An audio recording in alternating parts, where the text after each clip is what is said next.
on s'est aperçu que c'était difficile de créer le dialogue avec les médias classiques ou avec des journalistes.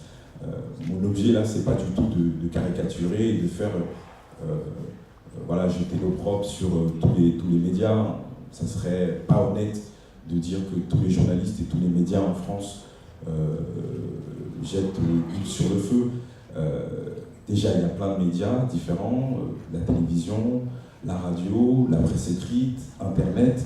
On a essayé de vulgariser cette charte. Et très rapidement, on a eu des retours de responsables des médias qui avaient l'impression qu'on leur donnait la leçon. Mais c'est vrai que un certain nombre de reportages qui ont pu être faits ces 10, 20 dernières années ont pu laisser dans la gorge et dans les rétines et les oreilles d'un certain nombre de populations beaucoup d'amertume. Vous avez des statuts de journalistes qui sont hyper différents.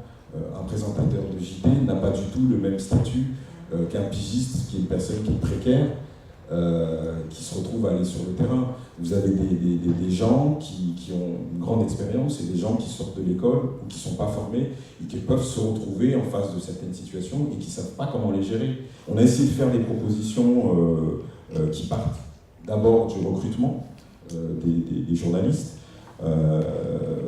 faire un certain nombre de propositions pour les écoles de journalisme, essayer d'inciter à la diversité sociale au sein des rédactions.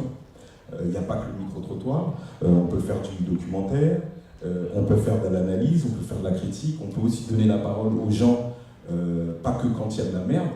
On peut aussi aller dans un quartier et faire un reportage ou faire une analyse sur la crise, la crise de la bourse. Parce que la crise de la bourse, les habitants des quartiers sont des citoyens de ce pays et ils sont touchés aussi par ces sujets-là.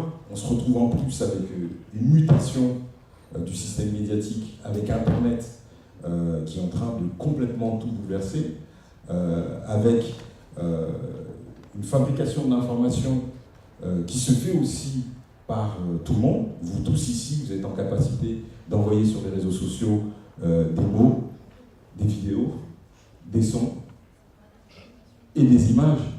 Et donc ça change le traitement de l'information aussi. Voilà.